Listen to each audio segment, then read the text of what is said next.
ሰኞ ከሌሊቱ 3 ሰዓት የሚነበብ ግብረ ሕማም ሃይማኖተ አበው ምዕራፍ 11 ቁጥር 10 እስከ 16 ድረስ። የአንጾኪያው ሊቀ ጳጳሳት ሰማዕቱ አግናጤዎስ እንዲህ አለ። መለኮት በባህሪው ታመመ ሞተ ብለህ የምታምን አንተ ያልገባህ ሰነፍ፣ የእኛን ነገር ሰምተህ እፈር አለ። እኛ ግን የባህሪ አምላክ ጌታችን አምላካችን ኢየሱስ ክርስቶስ ሰው እንደመሆኑ መጠን ሰው ቢሆንም በሥጋ እንደታመመ በመለኮት ግን እንዳልታመመ፣ በሥጋ ሞትን እንደቀመሰ እንደሞተ በመለኮት ግን እንዳልሞተ እናምናለንና ይህንን ሰምተህ እፈር አለ። እግዚአብሔር ቃል ስለ እኛ እንደታመመ እግዚአብሔር ቃልም ለእኛ ቤዛ ሆኖ በመስቀል ላይ እንደዋለ እንደሞተ ብትሰማም፣ እኛ ግን መለኮትን ከትስብእት ጋር አንድ አካል አንድ ባሕሪ አድርገን ለእግዚአብሔርነቱ በሚገባ በዚህ በአንድ ስም ክርስቶስ ብለን እንደምንጠራው ይህንን አስተውል አለ። በትንቢተ ኢሳይያስ ምዕራፍ 49 ቁጥር 5 እስከ 8 ያለው ኃይለ ቃል እንዲህ ይላል። አሁንም በእግዚአብሔር ዓይን ከብሬአለሁና አምላኬም ጉልበት ሆኖኛልና ያዕቆብን ወደ እግዚአብሔር እመልስ ዘንድ እስራኤልንም ወደ ፈጣሪው ወደ እግዚአብሔር እሰበስብ ዘንድ ባሪያ የሆነው ዘንድ ከማኅፀን ጀምሮ የሠራኝ እግዚአብሔር እንዲህ ይላል አለ ኢሳይያስ። እርሶም የያዕቆብን ነገዶች እንድታስነሳ ከእስራኤልም የዳኑትን እንድትመልስ ባሪያ የተሆን ዘንድ እጅግ ቀላል ነገር ነውና እስከ ምድር ዳርቻ ድረስ መድኃኒት ትሆን ዘንድ ለአሕዛብ ብርሃን አድርጌ ሰጥቼሃለሁ ይላል። ይህም ነቢዩ ኢሳይያስ እንዲህ በራሱ አስጠግቶ የሚናገረው ስለ ጌታችን ስለ መድኃኒታችን ስለ ኢየሱስ ክርስቶስ ነው። የእስራኤል ታዳጊ ቅዱሱም እግዚአብሔር ሰዎች ለሚንቁት ሕዝብም ለሚጠላው ለገዢዎች ባሪያ እንዲሆን ይላል። ለገዢዎች ባሪያ እንዲህ ይላል። ስለ ታማኙ ስለ እግዚአብሔር ስለ መረጠህም ስለ እስራኤል ቅዱስ ነገሥታት አይተው ይነሳሉ፣ መሳፍንትም አይተው ይሰግዳሉ። እግዚአብሔር እንዲህ ይላልና በተወደደ ጊዜ ሰምቼሃለሁ፣ በመድኃኒትም ቀን ረድቼሃለሁ፣ እጠብቅህም አለው። ምድርንም ታቀና ዘንድ ውድማ ጫካ የሆኑትንም ርስቶች ታወርስ ዘንድ ወደ ግዞት ቤት ወደ እስር ቤት የተጣሉትንም የተጋዙትንም ከጨለማም ታወጣቸው ዘንድ በጨለማ ውስጥም የተቀመጡትን ተገለጡ፣ ወደ ብርሃን ውጡ ትላቸው ዘንድ ቃል ኪዳን አድርጌ ለሕዝቤ ለወገኖቼ ለእስራኤል ሰጥቼሃለሁ። በመንገድም ላይ ይሰማራሉ፣ ማሰማሪያቸውም በወና በኮረብታ ሁሉ ላይ ይሆናል ይላል እግዚአብሔር። የሚራራላቸው ይምራቸዋል፣ ይህም የሚያዝንላቸው የሚራራላቸው ጌታችን አምላካችን ኢየሱስ የተሰበሩትን እየጠገነ ያዘኑትን እያጽናና የታወሩትን እያበራ አንካሳዎችን ድዌዎችን ሽባዎችን ሁሉ እየተረተረ ወደ አምላካቸው ወደ እግዚአብሔር የሚያቀርባቸው ጌታችን አምላካችን ኢየሱስ ክርስቶስ እንደሆነ አስቀድሞ በትንቢተ ኢሳይያስ ይኸው እንደምንሰማው ተጽፏል። ሐዋርያው ቅዱስ ጳውሎስም ለዕብራውያን ሰዎች በጻፈው መልእክቱ ዕብራውያን ምዕራፍ 2 ከቁጥር 6 ጀምሮ እንዲህ ይላል። ታስበው ዘንድ ሰው ምንድን ነው? ወይስ ሰውን ትጎበኘው ዘንድ የሰው ልጅ ምንድን ነው ይላል። ከመላእክት ይልቅ በጥቂት አሳነስከው አለ። ይህም ከመላእክት ይልቅ አሳነስከው ብሎ የተናገረው ጌታችንን አምላካችንን ኢየሱስ ክርስቶስን ነው። ይህንን ያህል የተዋረድክለት፣ ይህንን ያህል ወርደህ መከራ የተቀበልክለት ሰው ምንድን ነው አለ። የክብርና የምስጋና ዘውድ ጫንክለት። በእጆችህም ሥራ ላይ ሾምከው፣ ሁሉን ከእግሩ በታች አስገዛህለት አለ ብሎ መሰከረ። ሁሉን ከእርሱ በታች ባስገዛ ጊዜ ያልተገዛለት ምንም አልተወምና፣ አሁን ግን ሁሉ እንደተገዛለት ገና አናይም። ነገር ግን በእግዚአብሔር ጸጋ ስለ ሰው ሁሉ ሞትን ይቀምስ ዘንድ ከመላእክት ይልቅ በጥቂት አንሶ የነበረውን ጌታችንን ኢየሱስ ክርስቶስን ከሞት መከራ የተነሳ የክብርና የምስጋናን ዘውድ ተጭኖ እናየዋለን አለ።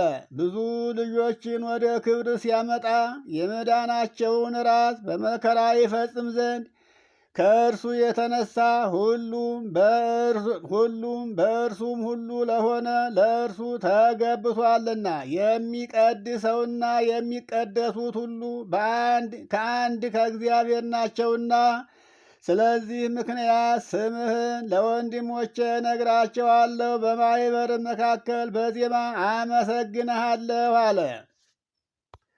ዕብራውያን ምዕራፍ 10 ቁጥር 6 ላይ ጀምሮም እንዲህ ይላል። መሥዋዕትንና መባን አልወደድክም፣ ሥጋን ግን አዘጋጀህልኝ። በሙሉ ከሚቃጠል መሥዋዕትና ስለ ኃጢአት በሚሰዋ መሥዋዕት ደስ አላለህም። በዚያን ጊዜ እነሆ በመጽሐፍ ቅዱስ ስለ እኔ እንደተጻፈ አምላኬ ሆይ ፈቃድህን ላደርግ መጥቻለሁ አለ። ይህም ስለ ጌታችን ስለ ኢየሱስ ክርስቶስ ሐዋርያው የተናገረው ነው። በዚህ ላይ መሥዋዕትንና መባን በሙሉ የሚቃጠል መሥዋዕትንም ስለ ኃጢአትም የሚሰዋ መሥዋዕትን አልወደድክም፣ በእርሱም ደስ አላለህም ብሎ እነዚህ እንደ ሕግ አስቀድመው የሚቀርቡት ናቸው። አስቀድመው መሥዋዕት ሆነው ይሰዉ የነበሩት ላም፣ በግ፣ ፍየል ናቸው። እነሆ አምላኬ ሆይ ፈቃድህን ላደርግ መጥቻለሁ አለ።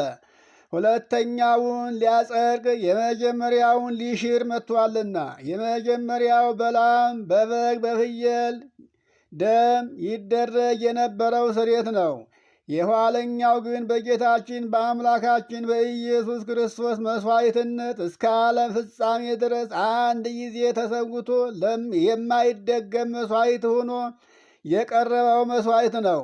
በዚህም ፈቃድ የጌታችን የኢየሱስ ክርስቶስን ሥጋ አንድ ጊዜ ፈጽሞ በማቅረብ ተቀድሰናል ይላል ሐዋርያው።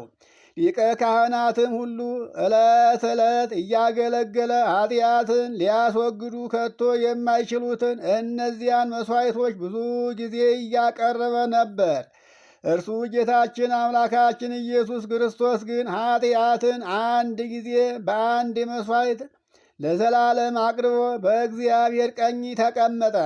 ጠላቶቹም የእግሩ መረገጫ እስከሚደረጉ ድረስ ወደፊት ይጠብቃል። አንድ ጊዜ በማቅረብ የሚቀደሱትን የዘላለም ፍጹማን አድርጓቸዋልና፣ መንፈስ ቅዱስም ደግሞ ስለዚህ ይመሰክርልናል ይላል።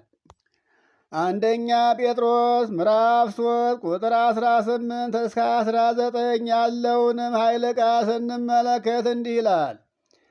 ክርስቶስ ወደ እግዚአብሔር እንዲያቀርበን እርሱ ጻድቅ ሆኖ ስለ አመፀኞች አንድ ጊዜ በኃጢአት ምክንያት ተሰውቷል። በሥጋ ሞተ፣ በመንፈስ ግን ሕያው ነው። በእርሱም በወህኒ ቤት በሲኦል ለነበሩት ነፍሳት ሰበከላቸው፣ ከሲኦልም ወደ ገነት አወጣቸው ይላል። አሁንም ሰማዕቱ ቅዱስ አግናጤዎስ እንዲህ አለ። አንተም ከሁለት ባሕርያት አንድ ሁነህ አለ። ሁለት ባሕርያት ሥጋና መለኮት ናቸው። ከሁለት ባሕርያት መለኮት አንድ ባሕሪ፣ ሥጋ አንድ ባሕሪ፣ ሁለት ባሕሪ ሁናችሁ ሳለ ወደ አንድ ባሕሪ ሁነህ ከነፍስና ከሥጋ ተገኝተህ ለሰው በሚገባ በዚህ ስም አንድ አምላክ ተብለህ ትጠራለህ አለ። ያንተ ነፍስ እንኳ መለኮትን ሳትሆን በባሕሪዋ አትሞትም። ለነፍሳችንም ክብርን ልንሰጥ የምንወድ የማንሞት ስለሆነች ነው ይላል። ኦሪት ዘፍጥረት ምዕራፍ 2 ቁጥር 7 ላይ እንደተጻፈው እንዲህ ሲል እግዚአብሔር አምላክም ሰውን ከምድር አፈር አበጀው፣ በአፍንጫውም የሕይወትን እስትንፋስ እፍ አለበት። ሰውም ሕያው ነፍስ ያለችው ሆነ ይላል። ነቢየ እግዚአብሔር ቅዱስ ዳዊትም መዝሙር 103 በቅንፍ 104 ቁጥር 29 እስከ 30 ያለውንም እንዲህ ይላል። ፊትህን ስትሰውር ሰዎች ይደነግጣሉ፣ ነፍሳቸውንም ታወጣለህ፣ እነርሱም ይሞታሉ፣ ወደ አፈራቸውም ይመለሳሉ። መንፈስህን ትልካለህ፣ ይፈጠራሉም፣ የምድርንም ፊት ታድሳለህ ይላል። ይህም ማለት መንፈስህን ትልካለህ ይፈጠራሉ ማለቱ ትንሣኤያቸውን የሰውን ልጅ ትንሣኤ እየተናገረ ነው። ሃይማኖተ አበው ምዕራፍ 6 ቁጥር 19 ላይም ከሥጋ ጋር የማትሞትና የማትለወጥ የማትፈርስና የማትበሰብስ ነፍስ በሥጋችን እንዳለች ፈጽመን እንወቅ ይላል። ይህንንም የማቴዎስ ወንጌል ምዕራፍ 10 ቁጥር 28 ላይ ያለውንም ኃይለ ቃል እንዲሁ እንመለከተዋለን። ሐዋርያው ቅዱስ ጴጥሮስ ጌታችንን ኢየሱስ ክርስቶስን እኛ ሁሉን ትተን ተከተልን፣ እንግዲህ የምናገኘው ምንድን ነው አለ። ጌታችን ኢየሱስ ክርስቶስን መልሶ እንዲህ አላቸው፣ እውነት እውነት እላችኋለሁ ስለ እኔ ስለ ወንጌል ቤቱን፣ ወንድሞቹን፣ እህቶቹን፣ ሚስቱን፣ ልጆቹን ትቶ እኔን የተከተለ ሁሉ አለ በኋላ ዘመን የዘላለም ሕይወትን የማይቀበል የማያገኝ ሰው የለም አለ። ግን ፊተኞች የነበሩት ብዙዎቹ ኋለኞቹ ነዋል። ኋለኞች የነበሩት ደግሞ ብዙዎቹ ፊተኞች የመጀመሪያውን ይሆናሉ አለው። እነዚህም ጌታችንን ኢየሱስ ክርስቶስን አምነው ይከተሉት የነበሩት በጥቅም ተታለው የሚክዱት ናቸው የመጀመሪያዎቹ። ኋለኞቹ ደግሞ ክርስቶስን ባለማወቅ ምክንያት በኃጢአት ስር ሁነው የዲያብሎስ ተገዥ ሁነው በኋላ ወደ ክርስቶስ እውነቱን አውቀው ተመልሰው መጀመሪያ ሆነው የሚገኙት እነዚያ ናቸው ሲለው ነው። አሁንም ሰማዕቱ ቅዱስ አግናጤዎስ እንዲህ አለ። እንዲህ ከሆነ በወልድ ዋሕድ በጌታችን በኢየሱስ ክርስቶስ ላለ ለአንዱ ለሥላሴ ባሕሪ ክብር ልትሰጠው እንዴት አይገባህም አለ።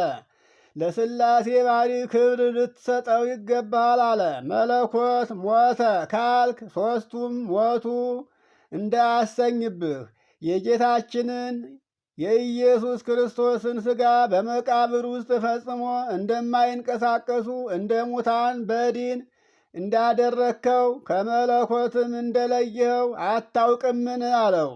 ጌታችን ኢየሱስ ክርስቶስ ስኩብ በመቃብር 3 ጊዜ ተኝቶ ሳለ መለኮት ከመቃብር ከሥጋው እንዳልተለየ ነፍሱም ወደ ሲኦል ወርዳ ነፍሳትን ከሲኦል ስታወጣ ከነፍስም እንዳልተለየ አታውቅምን አለ። የሥላሴ ባሕሪ አንድ ነውና ይሄውም አንድ መለኮት ነው አለ። እንዲህ ከሆነ ሞትን ድል የነሳው ሲኦልን የማረከው ወዴት አለ? አንተስ ኃይል እንደሌለው እንደ አንድ ሰው አደረግከው። ኃይል አጥተው ከማይንቀሳቀሱት ሙታን ጋር ቆጠርከው አለ። እንዲህ የሚለው ላላመነውና በምንፍቅና ላለው ሰው ነው። የዮሐንስ ወንጌል ምዕራፍ 11 ቁጥር 25 ላይ ጌታችን ኢየሱስ ክርስቶስ እንደተናገረው የማርያም እህት ማርታ አቤቱ ጌታዬ ሆይ አንተ በዚህ ኑረህ ቢሆን ኑሮ ወንድሜ አልዓዛር ባልሞተ ነበር አለችው። ጌታችን ኢየሱስ ክርስቶስም ወንድምሽ አልዓዛር ይነሳል አላት። እርሷም በትንሣኤ ጊዜ እንደሚነሳ አምናለሁ አለችው። ጌታችን ኢየሱስ ክርስቶስም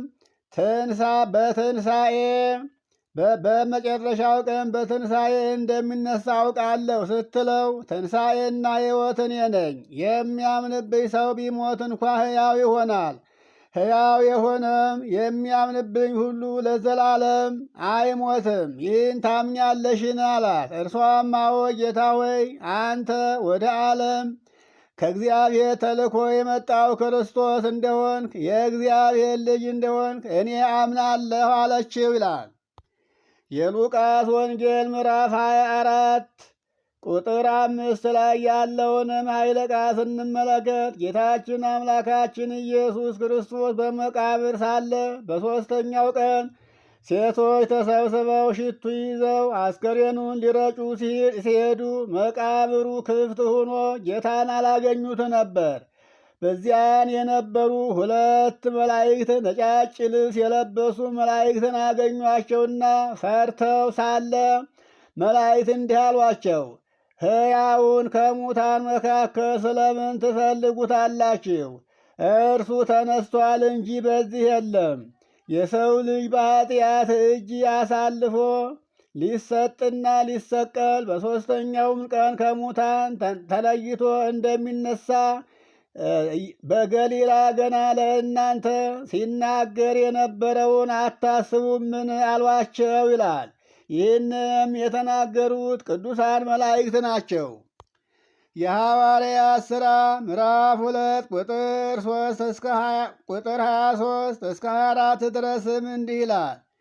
በአመፀኞች እጅ ሰቅላችሁ ገደላችሁት፣ እግዚአብሔር ግን የሞትን ጣር አጥፍቶ አስነሳው፣ ሞት ይይዘው ዘንድ አልቻለምና ይላል። የዮሐንስ ራእይ ምዕራፍ 1 ቁጥር 17 እስከ 18 ያለውም ኃይለ ቃል እንዲህ ይላል። ባየሁት ጊዜ እንደ ሞተ ሰው ሆኜ ከእግሩ በታች ወደቀሁ ይላል ዮሐንስ። እርሱም ቀኝ እጁን ጫነብኝ፣ እንዲህም አለኝ፣ አትፍራ፣ ፊተኛውና ኋለኛው መጀመሪያውና መጨረሻው ሕያውም እኔ ነኝ። ሙቼም ነበርሁ፣ እነሆ ከዘላለም እስከ ዘላለም ድረስ ሕያው ነኝ። የሞትና የሲኦልም መክፈቻ አለኝ አለ።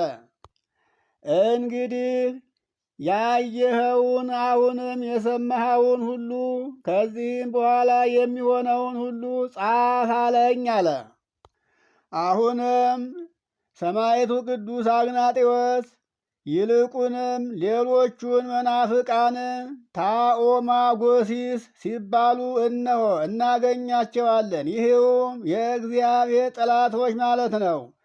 ፈጣሪ እንደመሆኑ እርሱ እንዳወቀ ከንጽሕት ድንግል ማርያም ከሥጋዋ ሥጋን ከነፍሷ ነፍስን ነስቶ እግዚአብሔር በተዋሃደው ሥጋ ነፍስ የሌለው ሥጋ እንደሆነ እንዲህ ያስባሉ። መለኮትም ስለ ነፍስ ፈንታ ሆነው የሚሉም አሉ። በእውነት መለኮት ከሥጋ ፈጽሞ የተለየ ነውን? ሥጋስ ለዘላለም ፈርሶ በስሶ ቀረ ነው የምትለውን? ነፍስ አልነሳም ትላለህን? እንዲህ አድርገው እንዲህ ብሎ የሚክር ሰው ነፍሴ እስከ ሞት ድረስ አዘነች ያለውን የጌታችንን የኢየሱስ ክርስቶስን ቃል ሰምቶ እንዲህ ይፈራል። ይህን መናገሩ በማን ላይ ነው? በሚጠፋ ወገን ላይ ነው እንጂ አለ። አዎ ጠፍቶ የሚቀር እግዚአብሔር ያልተዋሃደው ብቻ ነው። እግዚአብሔር የተዋሃደው ግን የሚጠፋ ሕይወት አይደለም አለ። ያለ ደም ሰማዕት የሆነው የአርማንያው የኤጲስቆጶስ አለቃ ቅዱስ ጎርጎርዮስ በሚጸልየው ጸሎቱ እንዲህ አለ። ሃይማኖተ አበው ምዕራፍ 15 ቁጥር 1 እስከ 7 ድረስ ከብርሃን ከእውነተኛ ብርሃን የተገኘ እውነተኛ ብርሃን፣ ከእውነተኛ ሕይወት የተገኘ እውነተኛ ሕይወት፣ ተቀዳሚና ተከታይ የሌለው አንድ ልጁን ወደዚህ ዓለም የላከው ከእመቤታችን ከቅድስት ድንግል ማርያም የእኛን ባህሪ ይዋሃድ ዘንድ ጌትነቱንም ወደ ማወቅ ያደርሰን ዘንድ ነው አለ። እንደ እኛ ሰው የሆነ ከቅድስት ድንግል ማርያም ያለ ዘራ ብእሲ የተወለደ ይህ ነው አለ። ሰው ከሆነም በኋላ አሁንም በጌትነቱ ጸንቶ ያለ ነው አለ። ባሕርየ መለኮቱም ሰው ወደ መሆን አልተለወጠም። ሥጋን ስለተዋሃደ ሕጸጽም አላገኘውም። ከቸር አባቱ ከአብ ከመንፈስ ቅዱስም ጋር